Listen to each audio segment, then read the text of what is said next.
మనం సీరియస్‌గా చెప్పుకుంటున్న వాక్యంలోకి మనం వెళ్తాం. ప్రకటన 4 అధ్యాయము. ప్రకటన 4 అధ్యాయము.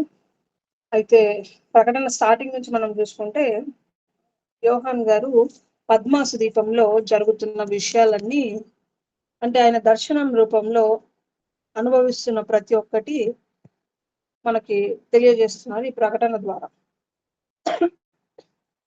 అయితే ఇక్కడ ఆహ్, 4 అధ్యాయము 6 వచనంలో చూసుకుంటే, అంటే ఇక్కడ స్టార్టింగ్ నుంచి మనం చూసుకుంటూ వచ్చినాము. ఆయన ఆసీనుడై ఉన్నవాడు, ఆయన దృష్టికి సూర్యకాంతం వలె ఉంది.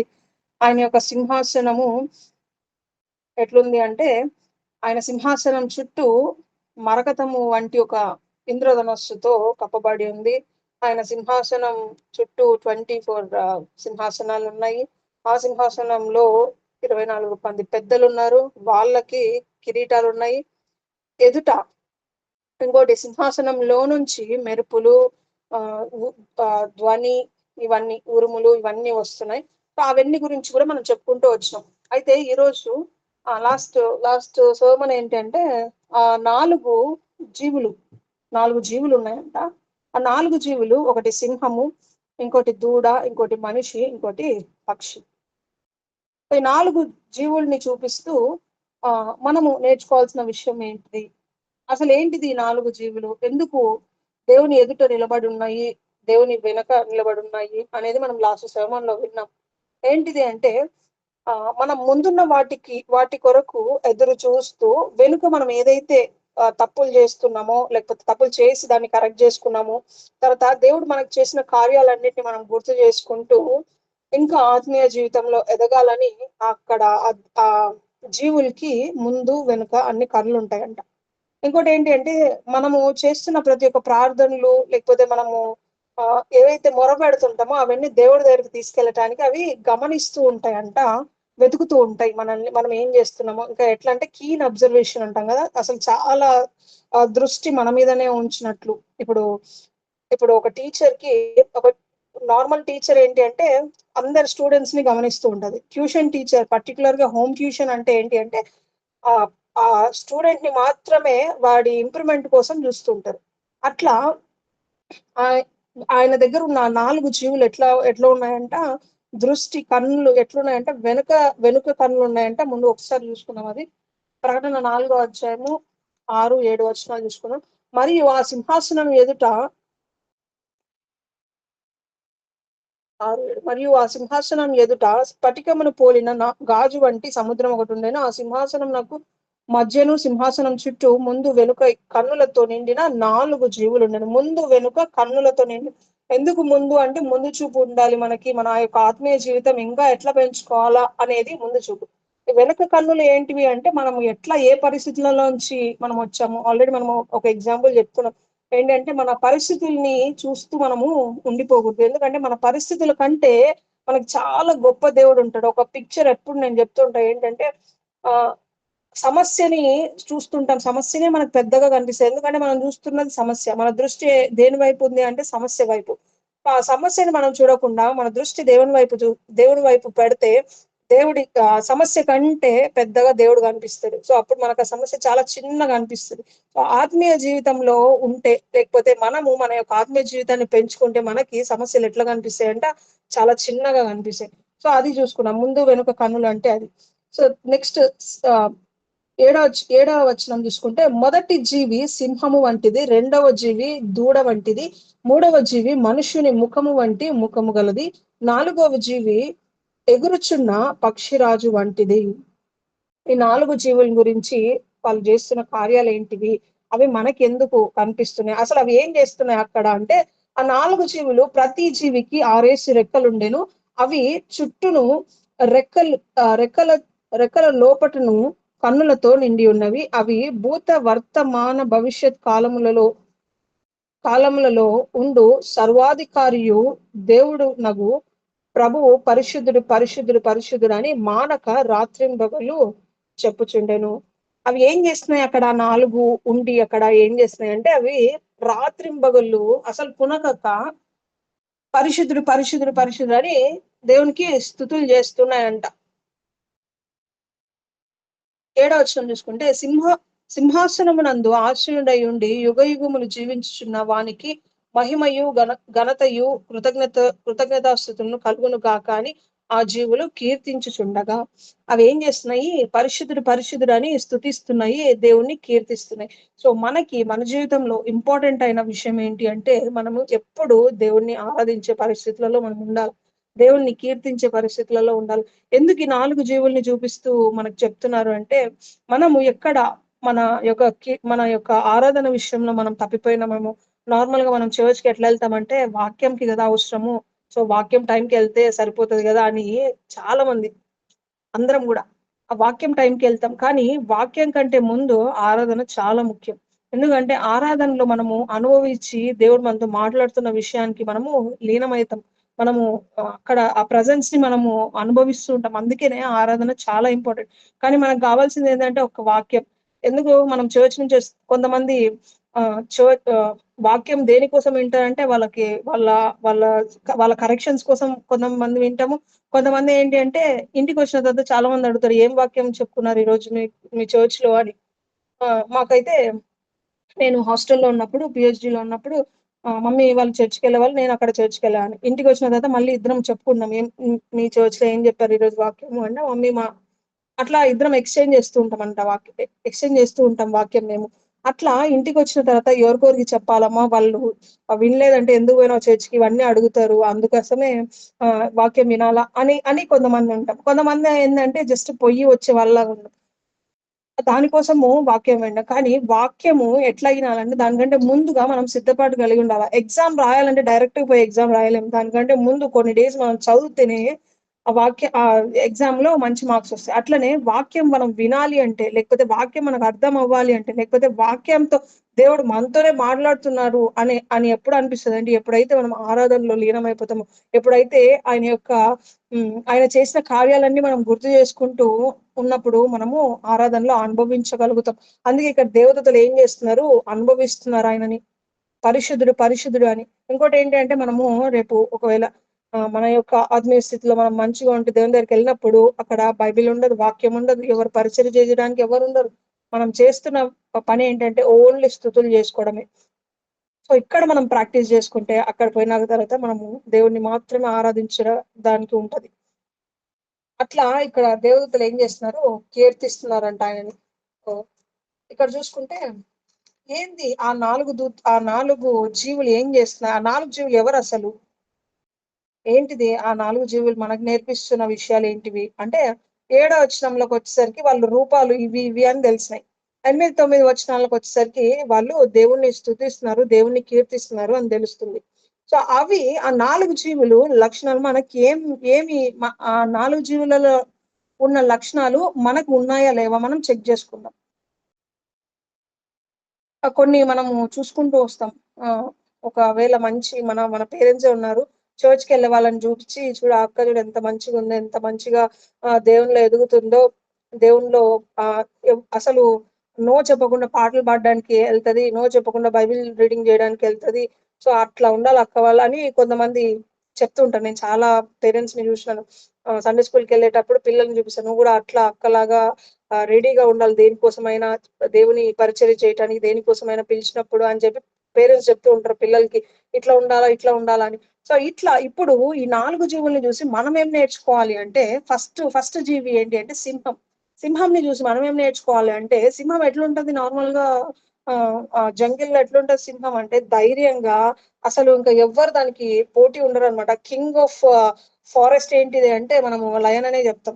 సో, అట్లా సింహం ఏంది అంటే ధైర్యంగా ఉంటది. ఏ సమస్యొచ్చినా ఏం లక్షణం మనకు చూపిస్తుంది అంటే, మనం కూడా ఏ సమస్య వచ్చినా దానికేం సమస్యలుండవా? దానికేమి ఆహారం దొరకకపోతే ఎంత బాధపడుతుంటదది. ఏదో ఒక అంటే ప్రతిసారి జంతువులు దొరుకుతాయని గాదు. అట్లా ప్రతి దానికి అది వేటాడుతది, సమస్యలో పడతది, ప్రాబ్లమ్స్ వచ్చినప్పుడు ఫేస్ చేసి మనకు కూడా మనకున్న సమస్యలకి మనం ఎట్లుండాలంట, ధైర్యంగా ఎప్పుడైతే నిలబడతామో అప్పుడు దేవుడు మన మన కీర్తనలు గాని, మన స్తుతుల్ని గాని అంగీకరిస్తాడంట. సో, అట్లా సింహంని చూసి మనం ఏం నేర్చుకోవాలంటే ధైర్యంగా నిలబడడం నేర్చుకోవాల. భయంకరమైన పరిస్థితులు మనకుండొచ్చు. భయంకరమైన శోధనలు మనకుండొచ్చు.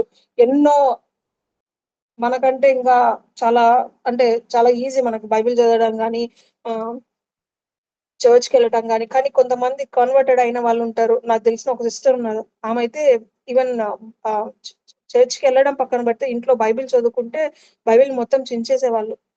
అక్కేం చేసేదంటే మంచం కింద ఉండి ఫోను బెట్టుకొని మరీ బైబిల్ చదివేది. ఎంత దేవుని యొక్క వాక్యంని చదవాలని ఎంత ఆతృతగా ఉన్నా, మనకి అన్ని ఫెసిలిటీస్ ఉంటాయి మనకి. బైబిల్ చదవగలిగే ఫెసిలిటీస్ ఉంటాయి. ఫ్యాన్స్ ఉంటాయి, లైట్స్ ఉంటాయి. ఇంకా ఏంటంటే మనకి మార్కర్‌లుంటాయి. అన్నీ సిద్ధపాటు చేసుకుంటాం. కానీ బైబిల్ మాత్రం చదవం. వాళ్ళకేమి ఉండవు. అసలు ప్రాబ్లమ్స్ అంతా ఏంటంటే వాళ్ళ మదర్ ఏందంటే పొట్టలో కొడతదంట కాలుతో బైబిల్ చదివితే. అట్లాంటి పరిస్థితులలో ఉన్నా కూడా ఆ అక్క ఎంత డెడికేటెడ్‌గా అంటే బైబిల్‌ని మనం ఎట్లా చూస్తామంటే ఏదో చదవాలా, ఖచ్చితంగా డైలీ ప్రేయర్ చేయాలా ఈరోజు లేకపోతే ఖచ్చితంగా ఆహ్, ఏదో చదవకపోతే మనకేదన్నా అట్లా చదువుతాం కానీ నిజంగా దేవుడంటే ఇష్టమని మనం ఎప్పుడు బైబిల్ చదువుకోం. దేవుడు ఓకే. దేవుడు నాతో మాట్లాడతాడు ఈరోజు.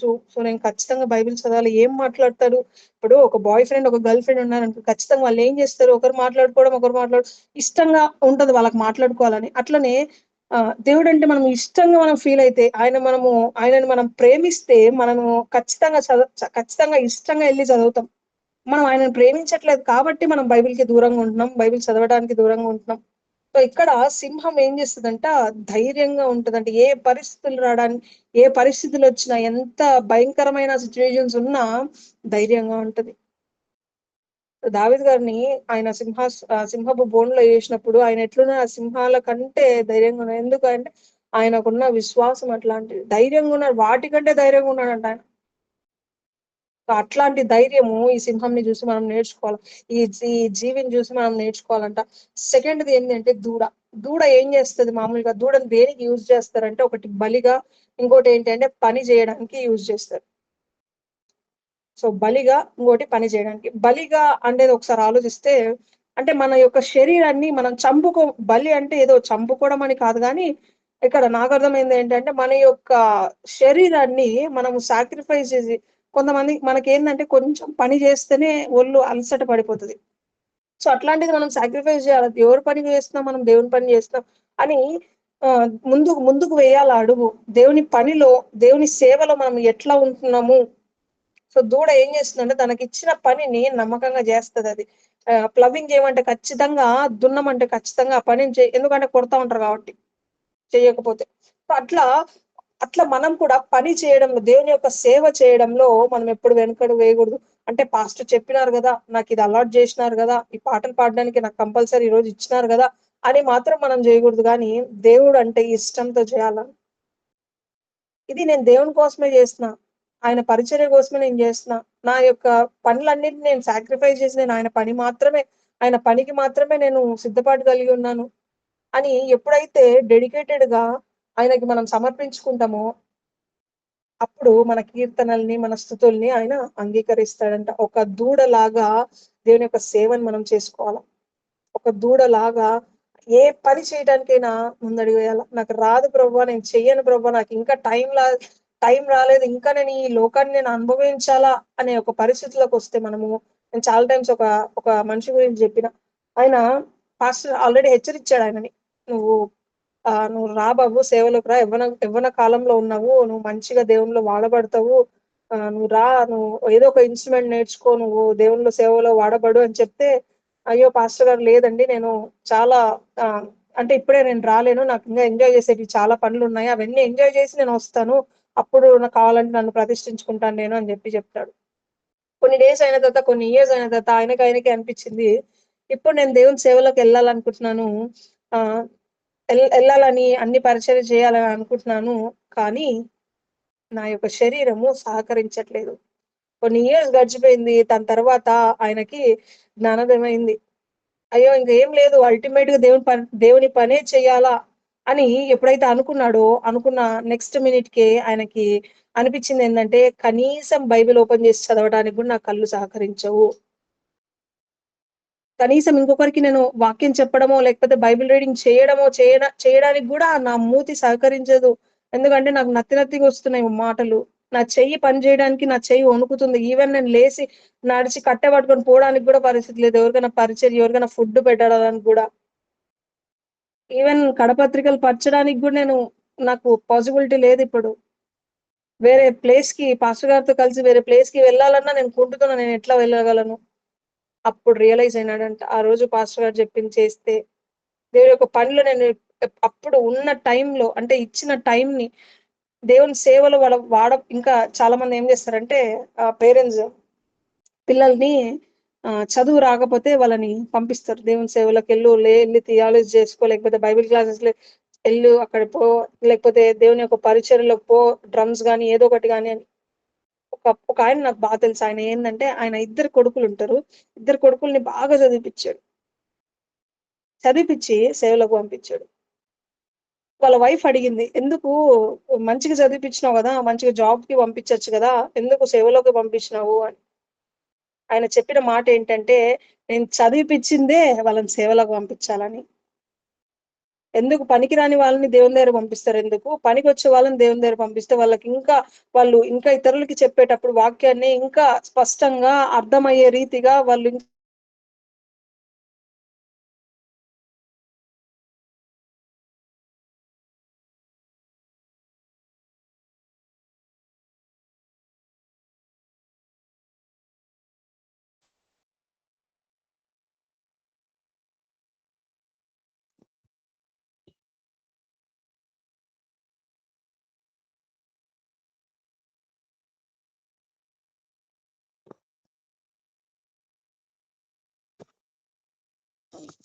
హలో, ఇప్పుడు వినిపిస్తుంది హనీ. అట్లా అందుకు సేవలోకి మనము వెళ్ళాలా. సో సేవలో దేవునిలో మనం వాడబడితే మన యొక్క కీర్తనలు గాని, మన యొక్క స్తుతులు గాని దేవుడు ఎట్లా చేస్తాడంట, ఆయన అంగీకరిస్తాడంట. తర్వాత మనిషిని ముఖము వంటి ముఖము.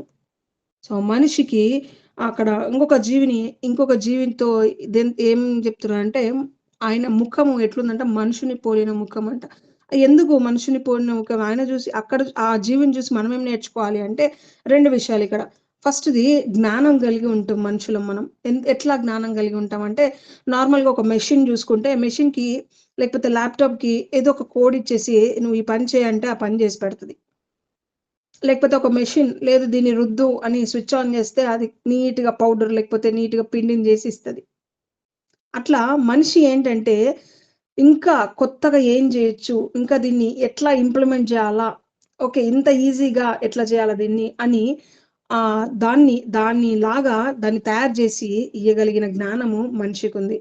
సో మనం ఏం చేయాలంటే దేవునికి దగ్గరయ్యే టెక్నిక్స్ ఏమున్నాయి, ఇంకా దేవుని ఆత్మీయ జీవితంలో ఇంకా ఎదగాలి అంటే, బైబిల్‌ని ఇంకా ఆసక్తిగా చదవాలి అంటే, లేకపోతే ఇంకా దేవునిలో ఇంకా వాడబడాలి అంటే, ఒక చెట్టుకి తీగ 2 ఉంటేనే తప్ప అవి ఫలించవు, అది ఎదగదు.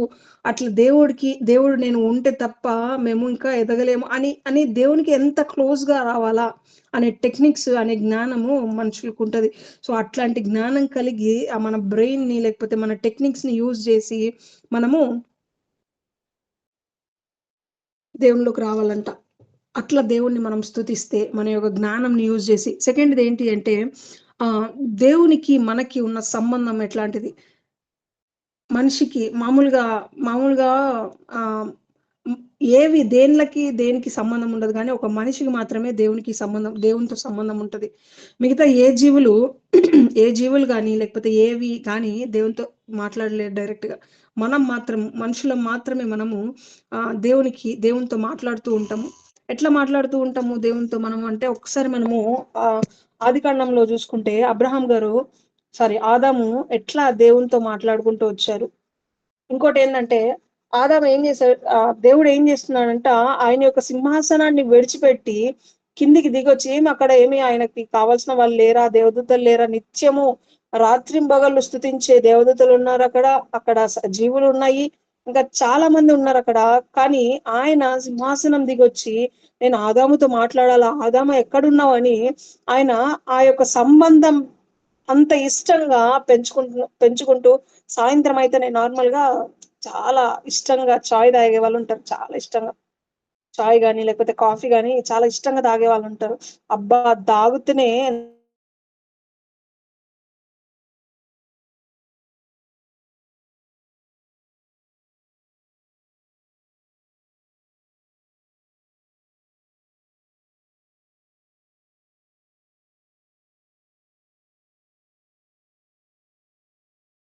ఆ సింహాసనాన్ని దిగి వచ్చి ఎంత సంబంధం అంటే ఎంత బాండ్ లేకపోతే వాళ్ళిద్దరు అంత బాగా మాట్లాడుకుంటారు.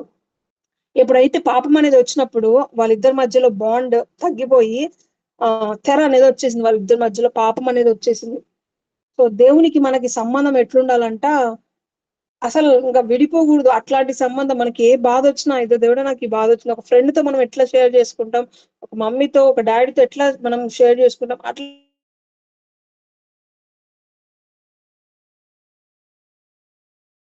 చెప్పండి ఫ్రెండ్స్ కి చెప్పం. కానీ ప్రతిదీ మనము చెప్పుకునేది ఎవరికి అంటే దేవునికి మాత్రమే. మనం చేస్తున్న తప్పుల్ని దేవునికి చెప్పుకుంటాం. మనం చేస్తున్న మంచి పనులు దేవునికి అన్ని చెప్పుకోవడానికి ఒక మనిషి ఎవరన్నా ఉన్నారు అంటే ఆయనే. సో ఇవన్నీ ఈ యొక్క విషయాల్ని మనము కలిగి ఉండాలి అంటే ఈ యొక్క మనిషి యొక్క లక్షణం లేకపోతే జ్ఞానము లేకపోతే ఆయనకి మనకున్న సంబంధం కలిగి మనం ఉండాలి అంటే మన యొక్క కీర్తన స్తుతులు ఆయన అంగీకరించే పరిస్థితులలో ఉన్నారు. సో ఈ యొక్క క్వాలిటీస్ ని లేకపోతే ఈ యొక్క లక్షణాలని మనము మనిషి అనే ఒక జీవి నుంచి తెలుసుకున్నాం. తర్వాత ఫోర్త్ జీవి ఏంటి అంటే ఎగురుచున్న పక్షి.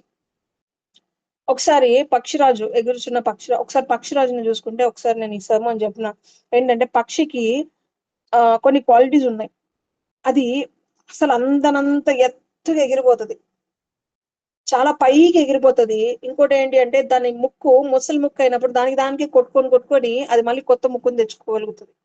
ఇంకొకటి ఏంటి అంటే ఎక్కువ గాలి వచ్చినప్పుడు అది ఎదురుగా అంటే దాని ఆపోజిట్ గా వెళ్ళగలుగుతది. మామూలుగా గాలి వచ్చినప్పుడు దానికి గాలిలో గాలికి ఉన్న ఆ పొజిషన్ లోనే మనం వెళ్తే అదే వేవ్ లోనే వెళ్తే మనం స్పీడ్ గా వెళ్ళిపోగలుగుతాం. కానీ గాలి ఒక వైపు వస్తుంటే ఆ పక్షి ఇంకొక వైపు వస్తుంటే ఆపోజిట్ వైపు వస్తే వెంటనే ఏమైతుందంటే రిపల్షన్ అనేది జరుగుతుంది. కానీ దీని యొక్క లక్షణం ఏంటంటే దానికి ఎదురుగా వెళ్ళిపోగలుగుతుంది పక్షిరాజు.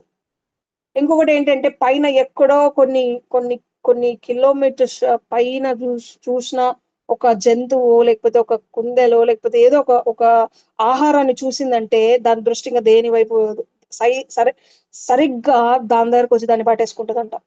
సో ఈ క్వాలిటీస్ పక్షిరాజుకున్నాయి. ఎందుకు మనకి ఇది చూపిస్తున్నారు అంటే అది మన యొక్క ఆత్మీయ జీవితము అంత ఎత్తుగా ఎదిగిపోవాల.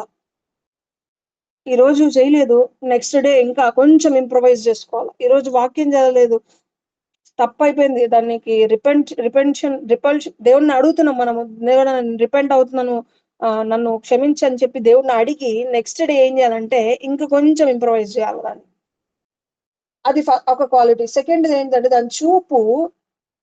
మనం నేర్చుకోవాల్సింది ఏంటంటే ఫస్ట్ మన యొక్క ఆత్మీయ జీవితాన్ని మనము ఎంత ఎదిగించుకోవాలంటే అంత ఎదిగించుకోవాలి. ఎందుకంటే తర్వాత మనం మనం మన ఎటర్నల్ లైఫ్ లోకి వెళ్ళిపోయినప్పుడు మనకి మన యొక్క ఆస్తి రాదు, మన యొక్క ఇల్లు రాదు, మన యొక్క జాబ్ ఏవి రావు.